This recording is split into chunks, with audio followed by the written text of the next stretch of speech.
আসসালামু আলাইকুম, কেমন আছেন সম্মানিত ফার্মিং চ্যানেলের ভিউয়ার্স বৃন্দ। আজকে আমি যখন ঈদের নামাজ পড়ে বের হলাম তখন এক বড় ভাই আমাকে তার বাসায় যাওয়ার জন্য আমন্ত্রণ জানিয়েছে। আসলে তার বাসায় নাকি ছোট ছোট কিছু ব্রয়লার মুরগি সে পালন করতেছে। সে আমার ভিডিও দেখে এবং ভিডিও দেখে সে বাসায় তার ব্রয়লার মুরগি পালন করতেছে, কিন্তু তার বাসায় নাকি ব্রয়লার মুরগির ইদানিং কিছু রোগ দেখা দিয়েছে, যার কারণে সে প্রতিদিনই একটা করে মুরগি ফার্ম থেকে ফেলে দিচ্ছে, মানে মারা যাচ্ছে আর কি। তো আসলে এখন আমরা যাব সেই ভাইয়ের বাসায়, গিয়ে দেখব যে তার বাসার মুরগিগুলা কি প্রবলেম হয়েছে। এখন আমরা সেদিকে রওনা দিই। পুরো ভিডিওটা দেখার জন্য আপনাদের আমন্ত্রণ রইল, কেউ স্কিপ করে দেখবেন না। আসলে স্কিপ করে দেখলে কিন্তু কিছুই বুঝতে পারবেন না। আমরা কিন্তু চলে এসেছি সে ভাইয়ের বাসায়, অনেকটা কাছাকাছি। সামনে কিন্তু দেখতে পাচ্ছেন সে ভাইয়ের বাসাটা।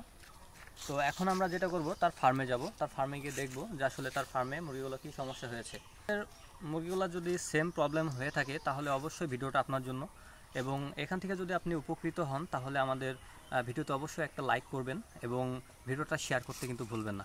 আমরা ফার্মের ভিতরে প্রবেশ করতেই দেখতে পেয়েছি একটা মুরগি, কিন্তু দেখছেন একদম কোনায়, ফার্মের যে কোনার ভিতরে একটা মুরগি রয়েছে। তো এই মুরগিটার কিন্তু কোনো প্রকার রেসপন্স সে দিচ্ছে না। মুরগিটা কিন্তু একেবারে দুর্বল হয়ে গেছে, চোখ বুজে আছে।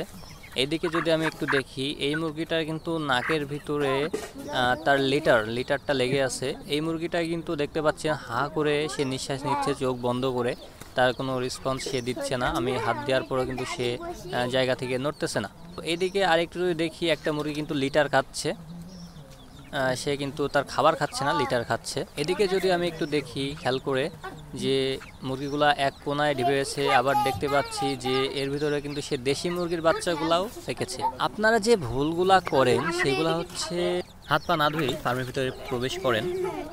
নিয়মিত ফার্মের ভিতরে যে ময়লা থাকে, পোল্ট্রি লিটারগুলো থাকে, সেগুলো আপনারা পরিষ্কার করেন না। ফার্মের ভিতরে তাপমাত্রা ঠিকঠাক রাখতে পারেন না, যার কারণে মুরগির ঠান্ডা লেগে যায়, এবং ঠান্ডা লাগা থেকে কিন্তু মূলত মুরগির এই সিআরডি রোগটা দেখা যায়।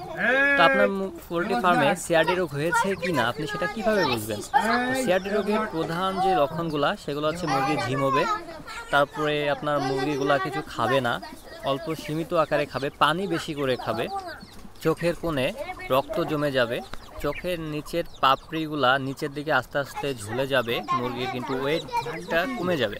ধরেন আপনার মুরগির বাচ্চা হচ্ছে 2 কেজি ওয়েট, আপনার মুরগিতে সিআরডি রোগটা দেখা দিয়েছে, তখন কি হবে, আপনার 4-5 দিনের ভিতরেই কিন্তু আপনার যে মুরগিটা আছে সেটা না খাওয়ার কারণে দুর্বল হয়ে যাবে, এবং দুর্বল হয়ে কিন্তু সেই মুরগিটা মারা যাবে।